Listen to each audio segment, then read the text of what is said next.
an elaborate complex in Italy that continues to mystify us.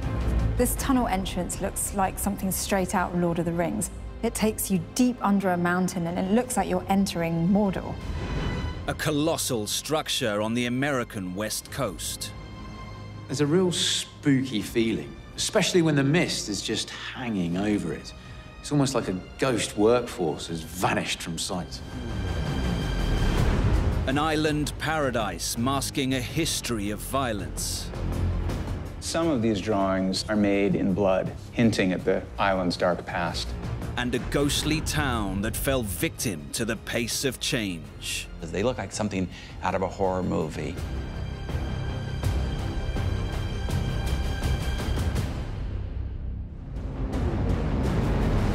Some are engineering marvels now abandoned, or ruins shrouded in mystery. But within each of these decaying structures are the echoes of history.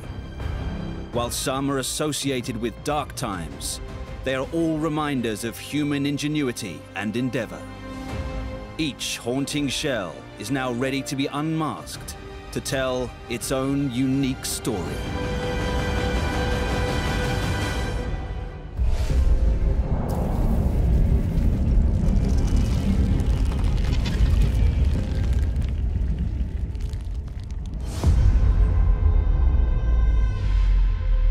At the base of a rugged, steep-sided gorge in the mountain state of West Virginia is a strange, eerie sight.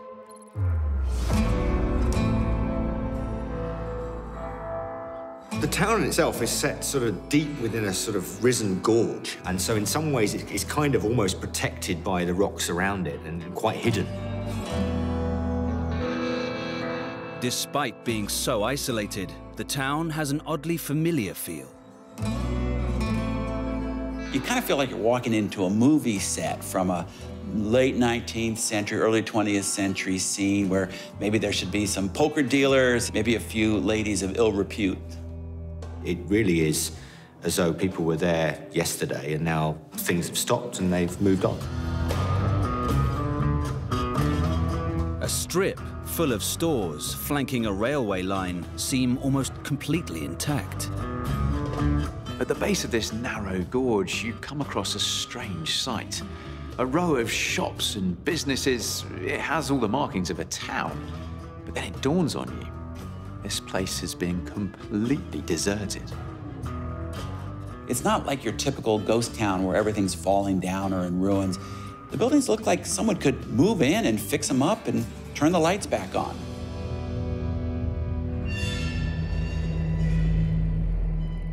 Spooky interiors reveal gold-lined walls, elaborate flooring, and there's a big, hefty safe with its doors open, as if it was raided only yesterday. Other buildings, though, have fared less well. When you go up on the hills, you see these ruined old houses. They look like something out of a horror movie. Yet the occasional train still flashes past, and the clues suggest that this was once a bustling town. In the distance, through the mist, you can just about make out a strange structure protruding above the trees. And that gives you a clue as to why this town is here.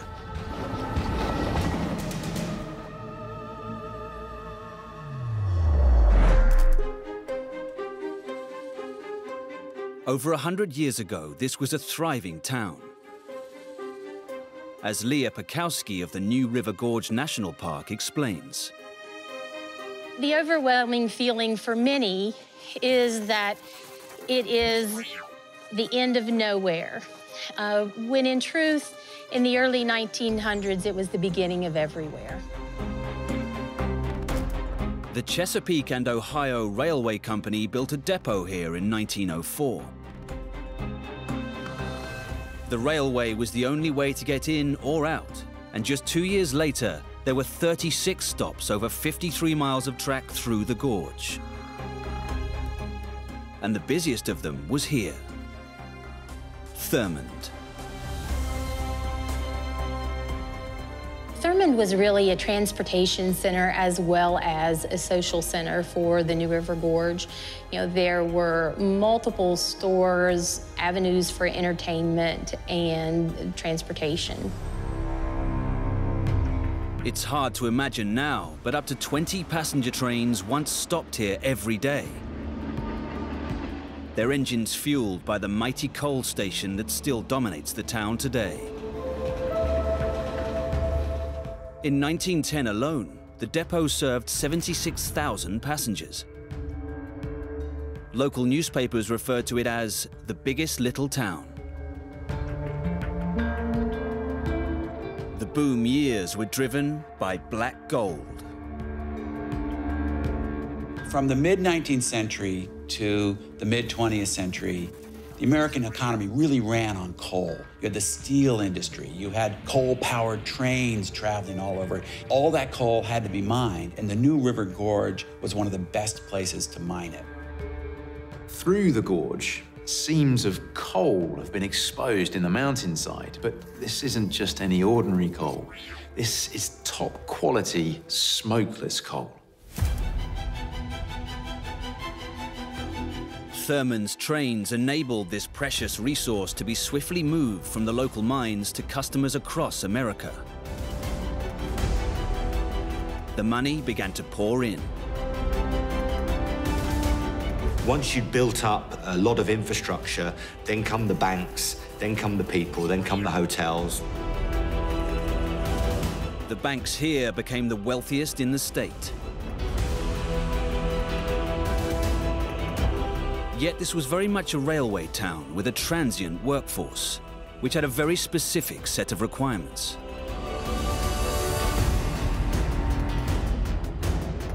You had all these workers moving through. You had all the support staff for the mines. So the town needed everything that a major city would have. You needed butcher shops and stores and shoemakers, and they even had a red light district. W.D. Thurmond, the founder of the town, ran most of it according to his strict Baptist beliefs, which meant alcohol was banned.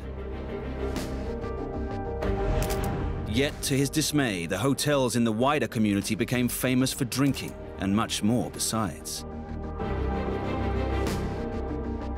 The most notorious of these was located just across the river. The Dun Glen Hotel was kind of the hub of everything. And it was pretty extravagant for the time period.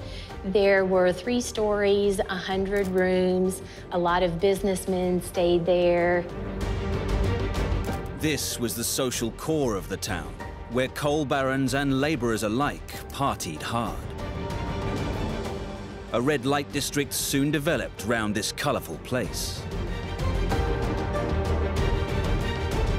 Mining towns tend to be pretty rough places. You usually have overwhelmingly male population, and with the male population, you have certain needs and desires that a separate underground economy might grow up to satisfy. The Dun Glen Hotel developed a notorious reputation. Prostitution, gambling, and supposedly, it hosted the longest poker game ever in history. That was rumored to have lasted 14 years. As the Dun Glen became a nationally famous resort, it flaunted the prohibition laws, so police raids were common. But in July 1930, everything came to an end when the entire building was burnt to a cinder. The circumstances were very suspicious. In court, it was alleged that the owner of a rival hotel had plotted to burn down the Dun Glen.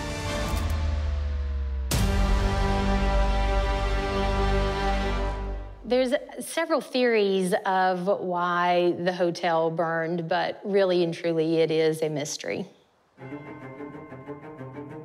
In truth, Thurmond had been in decline long before the infamous hotel burnt to the ground.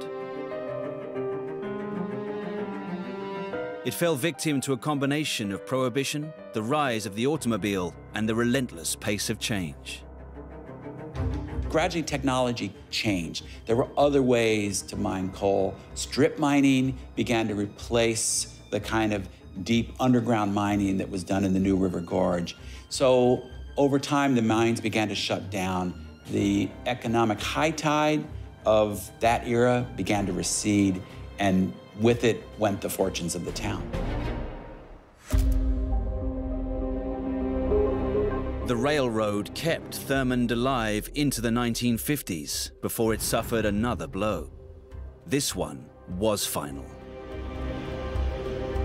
What truly sealed the fate for Thurmond was the arrival of the diesel engine. Diesel engines didn't need as much maintenance. Thurmond was home to a major repair shop for the rail line. When the steam engines went, there was much less reason for the railroads to require service in the town of Thurmond. This was a town built around the steam engine, but now its many rail yards and repair shops were rendered obsolete. With little of the town left around them, the railroad offices finally closed in 1984.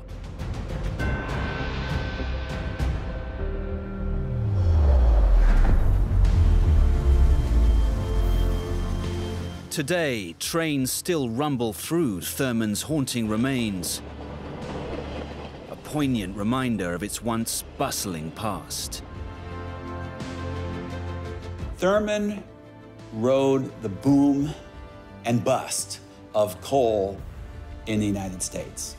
The reasons that a thriving town grew up in this particular time and place, those change, and with it go the people.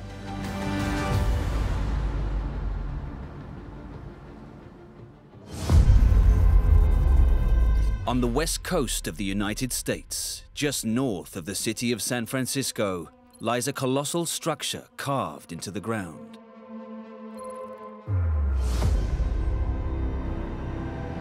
It's a long, stadium-like structure sitting right next to the water, and it is enormous, this vast, empty pit. The entire structure slopes away from you in steps, like an inverted Mayan pyramid. Whatever this was built for, this was a serious operation. The base of this vast place offers us some possible clues. It's clearly designed to be a strong structure, but sort of towards the bottom, it appears to be made out of something quite different. The last few steps, they are crumbling away. And it's just confusing that they've changed the materials in this way. Why would you do that? Why was this place abandoned? Do those clues suggest that it all eventually collapsed under its own weight?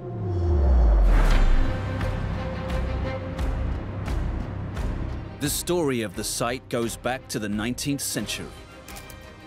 While the east coast of the USA was well developed and defended, the younger, newer West Coast cities were still vulnerable to attack.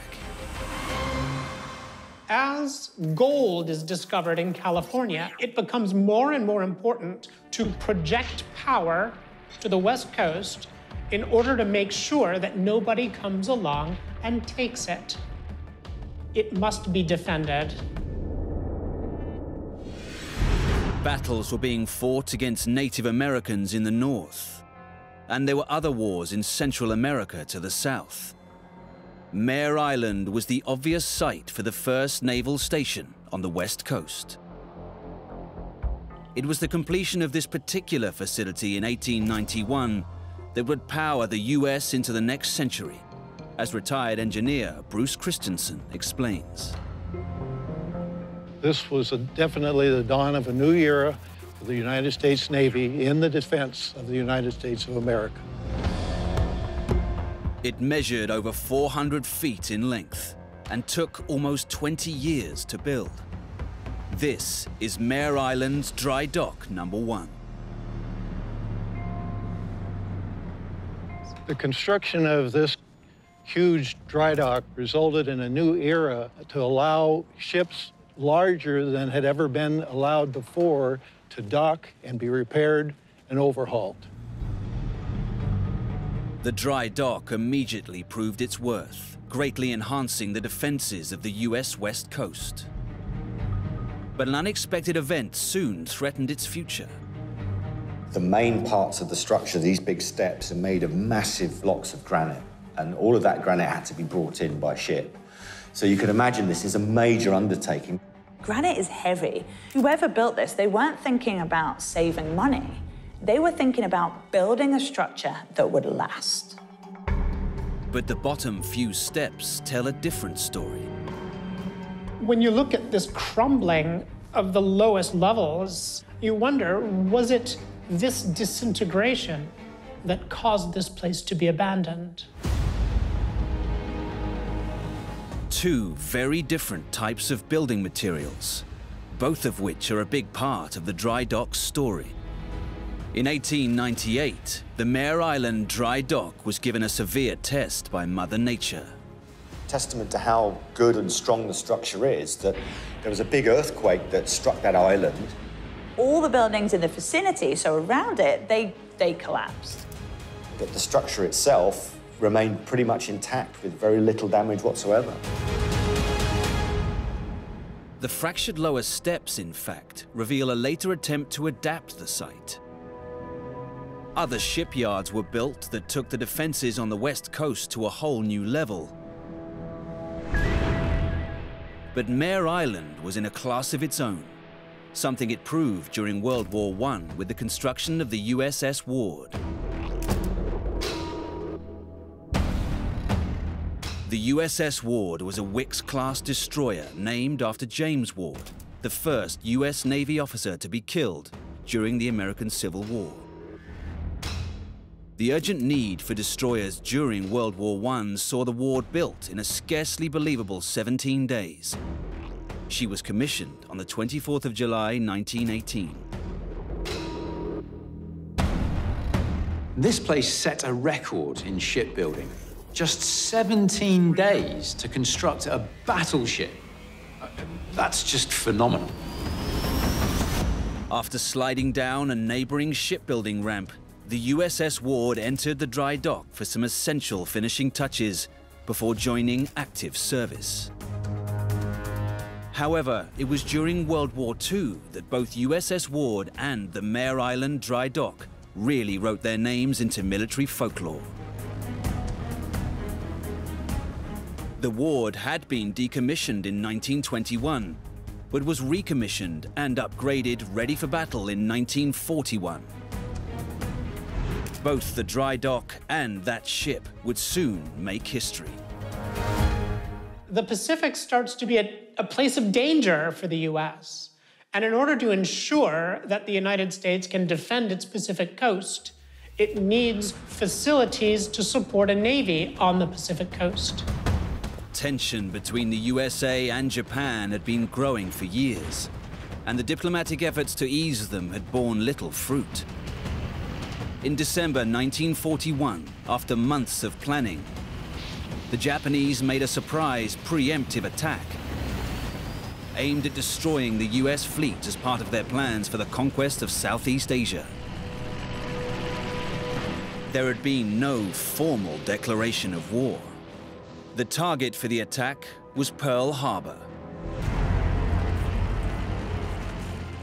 As Japanese forces were preparing to attack, the USS Ward identified and hunted down a lone two-man midget submarine. USS Ward fired the first shots for the Americans in World War II. She saw a Japanese submarine in her sights and seized the opportunity. And it's significant that the first ship to cause Japanese casualties is a ship that's built on the California coast in Mare Island's own facility. In terms of US history, the attack on Pearl Harbor was one of the country's gravest moments. But that first retaliation by USS Ward would set the tone. The Americans were going to come right back at the enemy. The Second World War saw Dry Dock No. 1 really come into its own. Its ingenious design made light work of getting damaged ships in and ready for repair. Well, first we take this dry dock and we fill it with water through the pumps at the far end. Next, we bring it to the level of the strait out here. With the water now level on both sides and the pressure balanced, this end gate, called a caisson, was moved out to allow the damaged ship in. Then the dry dock was sealed back up and drained. The ship was now ready to be worked on and repaired. In order for the United States to keep its Navy fighting in the Pacific theater, it had to be able to rebuild warships. And American ships that had been chewed up by the Japanese Navy needed to be brought back to America and refitted and sent back out to fight the Japanese again. It was all about speed and efficiency. It was vital. This dock probably was key in being able to keep the fleet as operational as it was for as long as it was during the war. Having played a vital role during 2 world wars, Mare Island would next play its part in the Cold War. And it's that which explains those cracked bottom steps. Mare Island adapted from being a place where you would build or repair surface ships into a place where you would repair submarines that would be shadowing the Soviet Navy in the Pacific. To allow larger ships to dock, the steps and the long concrete section at the end were added to the original structure in the late 1970s. So those layers that you see in those bottom few steps, those ones that are now crumbling, they were the tagged-on extension, so to speak. Despite its crucial role in the US Cold War effort, the site was finally deemed surplus to requirements in 1993. And from that moment, while the granite stood strong, the lower levels began to crumble. It's funny when you look at the structure that the most modern parts, those concrete step extensions, they're the ones that are in the worst state of repair.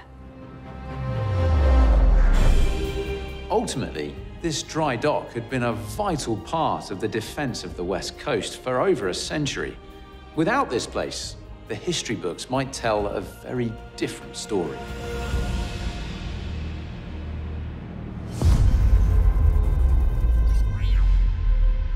In the so-called fire fields of Italy, on the Bay of Naples, is a site with a supernatural feeling.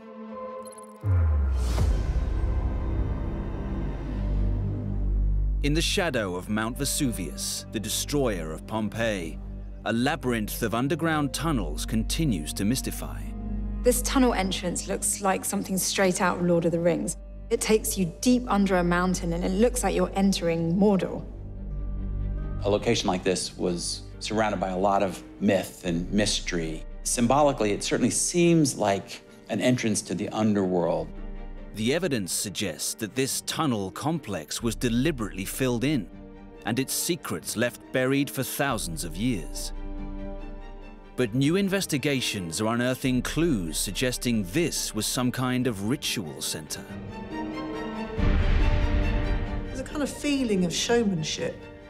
This is not just an access A to B tunnel.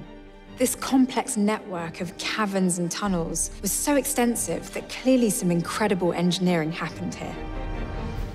There was also a mysterious oracle, an oracle of the dead, the entrance to the underworld. This subterranean network is somehow connected to a grand complex of ruins above. It was meticulously built with a massive amount of difficult engineering of tunnels and waterways, columns, frescoes, mosaics. Above ground, it looks so palatial that you couldn't help but wonder what this was for or who it was for. The site is associated with some of the most famous names in human history. But why did they come here? And what secrets are held beneath the mountain?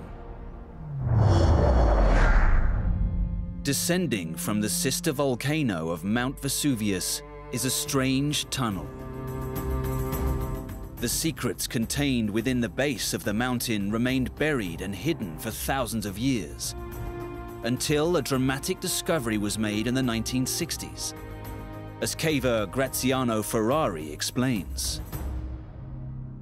This place was left abandoned for nearly 2,000 years. We knew that these British and American researchers started investigating in about 1960. In the 1960s, you've got a big local NATO base, and all sorts of people are working there, including a chap whose hobby was archaeology.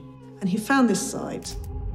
That amateur archaeologist was Robert Paget, and he soon realized he'd stumbled onto something of real significance. He read up about it, and then the next 10 years spent digging out these tunnels. And in that 10 years, he came up with the most incredible theories. Paget became convinced that the passage was part of an elaborate ceremonial site. So we had to check their conclusions and actually to re-explore again, because for nearly 50 more years, the place was abandoned again. Today, explorers are once again delving into the mystery and asking, could this be the site of the famed Oracle of the Dead? Graziano Ferrari is descending into an elaborate tunnel, equipped with analyzers to monitor potentially lethal gases. It looks ancient and otherworldly, and at times is extremely narrow, barely shoulder width. And you have to descend down these ladders with gas analyzers. It's actually really frightening. Someone's put a lot of work into this. There are niches for candles as you go down. Not just enough to light the way, but enough to make a massive impact. So there's some serious illumination going on here. Paget now passionately believed the tunnel's design confirmed his theory that it was built for the purposes of ritual. It's also not straightforward. As you go down into this tunnel, very narrow, you have to turn your shoulders. It doesn't actually lead you straight to where you're going. It's curved. It snakes around a little bit. As the tunnel enters steeper gradients and curves, there is a sense of the theatrical to the journey. The point of the journey is partly in this kind of curve, in this showmanship. And then it's getting hotter in there. You can kind of feel the volcanic activity. You can feel that this is getting into the depths of the earth. And the smell is kind of sulphurous, but exciting. The question is, where does the tunnel lead? The tunnel comes across this small underground stream. It's really a hot spring. But in the mythology, perhaps it was a representation of the famous river Styx that the dead would have to be transported across on their way to the underworld. This pool of hot water was once a flowing river, believed by some to be the river Styx. In Greek mythology, this was the border between the world of the living and the underworld, known as Hades. Robert Paget believed that there was a landing stage where boats pulled up to take people across to the other side. The channel in which we walked in continues under the water. Presently, we don't know what is on the other side. This is one of the mysteries of this fantastic cave. Above the pool, however, is a filled-in chamber, a kind of hidden sanctuary.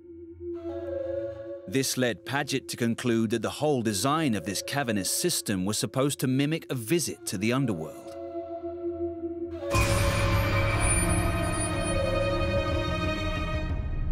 He was convinced that he'd stumbled upon the so-called Oracle of the Dead. In both the Greek and the Roman eras, people believed that in certain locations like this, there was a special type of a priestess, an oracle, who could tell your future. People would descend to the sweltering depths to hear prophecies and have their futures told by the priestess. Historians believe that they may have solved some of the mysteries surrounding the oracles. Today, there's a theory that many of these oracles were actually in locations where, in fact, there were fumes coming out of the earth that would lead any person to begin to hallucinate or to have out-of-body experiences. And the priestesses of the area kind of played on that, and if they were using the sulphurous fumes and the sheer theatre of the experience, then perhaps I'd fall for it today, just as people did 2,000 years ago. Some of the tunnels and huge rooms still remain a mystery to this day, but others provide some clues about the connection with the ruined site above. This was the steam channel, intended to bring the steam under this space, under this false floor. But for current investigator Graziano, the subterranean tunnels served a purely functional purpose. This was, in modern terms, a steam room, part of a wider complex designed to exploit the geology of the region. The whole complex was engineered to let visitors take advantage of all this volcanic heat and hot water. There were steam rooms, there were hot tubs, there were also cold pools, all of them connected, all of them clearly part of some kind of health-giving ritual. This is Baia Archaeological Park, once a Roman spa town.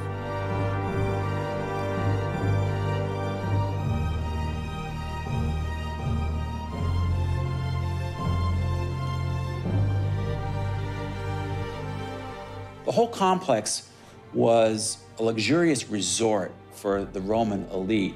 You had beautiful mosaics along the walkways, frescoes painted on the walls.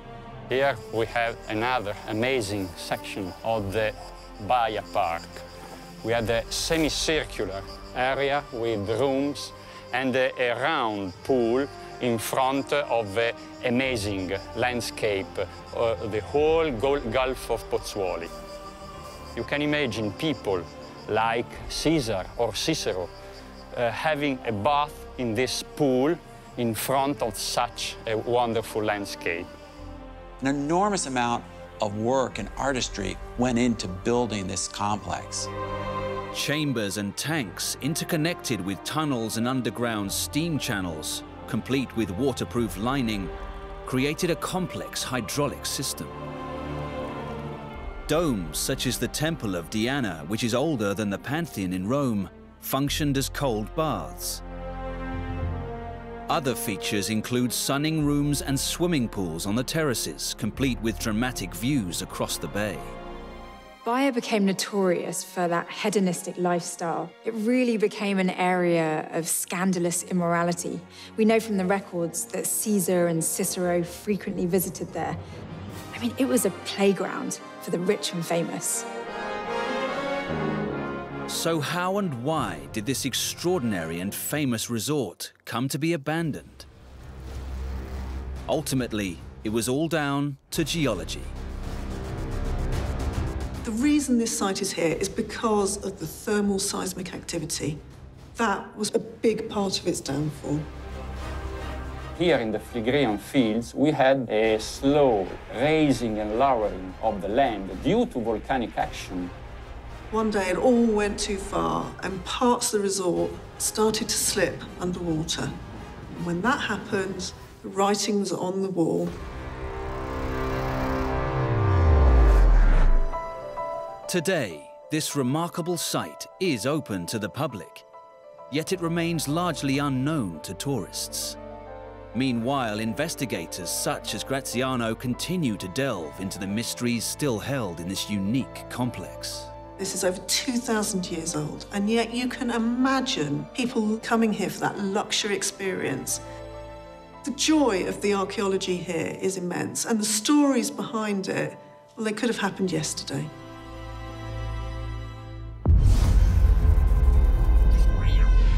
In the Gulf of Nicoya, off Costa Rica's Pacific coast, is what appears to be an isolated paradise. It's an island encircled by palm trees and sandy beaches. This island is full of natural life and surrounded by tropical waters. At first glance, it looks like some kind of paradise, but it hides a dark and cruel history. Today, Costa Rica is a popular holiday destination for Americans. This place, however, couldn't be further from that image. It has a haunted and desolate feel to it. On the approach to the island, a rickety old pier leads into a maze of structures. Roots and vines wrap themselves around ruined remains. Plants and trees emerge from roofless buildings. The walls of these structures are covered in writing and graffiti, but it's not your typical drawings and graffiti. These paintings depict life and tell stories of severe pain and anger. On closer inspection, it appears that some of these drawings have been written in blood. So why is there blood on the walls? What darkness fell over this apparent paradise?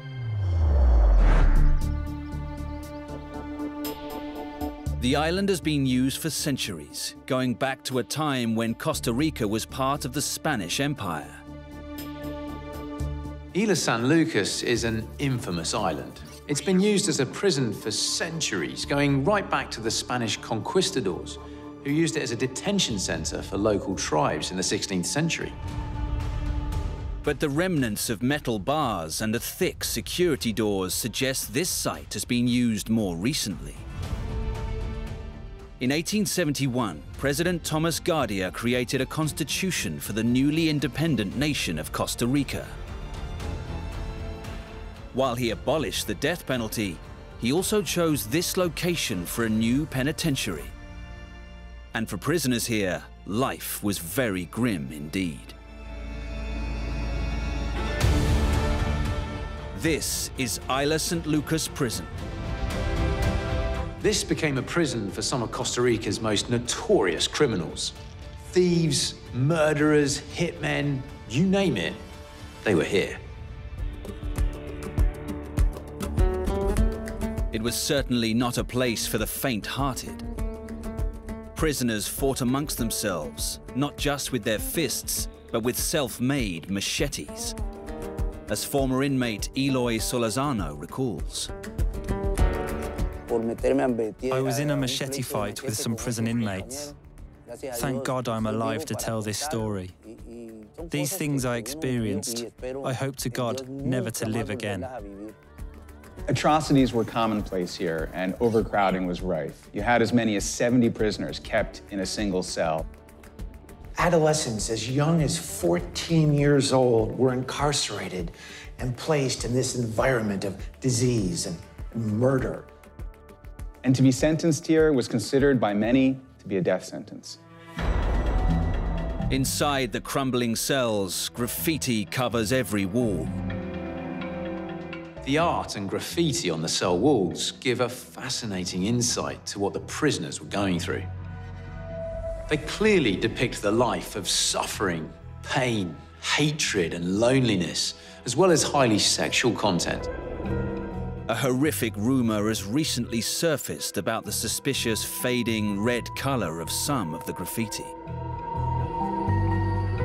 Some were allegedly painted with the blood of a nurse who was murdered inside the prison.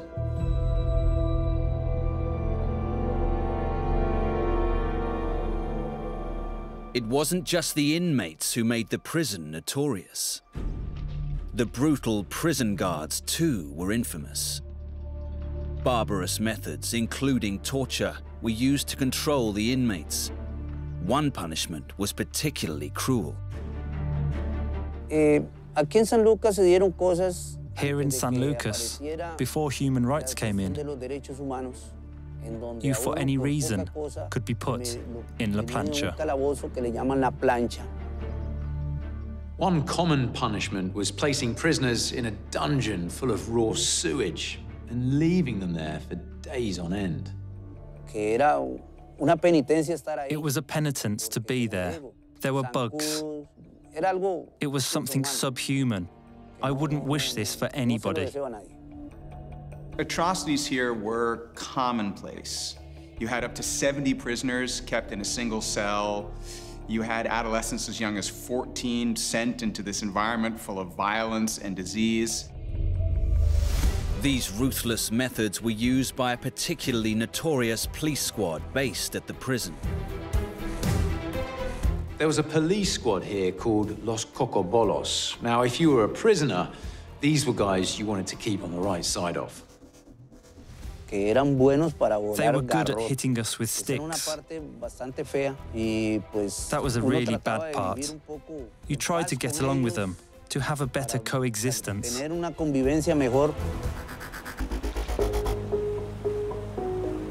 Little wonder that escape was never far from the minds of inmates. Some inmates would throw themselves into the water, trying to escape. But was it possible to escape from Isla San Lucas? And what was it that finally led to its closure? But to escape from here was no easy feat. Even if you could get out of the complex and to the water, you were going to find sharks and a long, dangerous swim. Isolated on this tropical island, they'd never have stood a chance.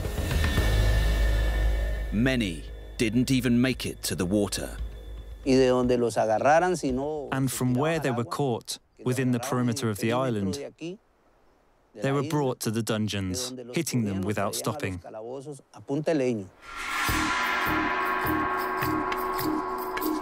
There was never any chance of the perpetrators facing justice. Here on this island, there are bodies buried, and no one knows who killed that person. However, there are prisoners buried here, and their bodies never appeared drowned or anything. Shocking institutional torture, bodies disappearing without trace. Surely enough on their own to close the prison down. But perhaps they weren't the only reasons. A lot of people were saying that San Lucas was shut because of inhumane treatment. This is not necessarily true. Some claim the island was set to be turned into a tourist resort, complete with hotels, casinos, and an airstrip. If true, that plan has never materialized.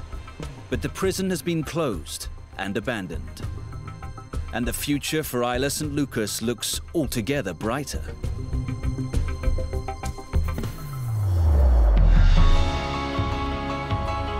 Today, the island is part of the National Wildlife Preserve, with tourists visiting the island daily to enjoy both the ruins and the stunning nature. And now it feels much more like the Costa Rica that holidaymakers have come to know and love.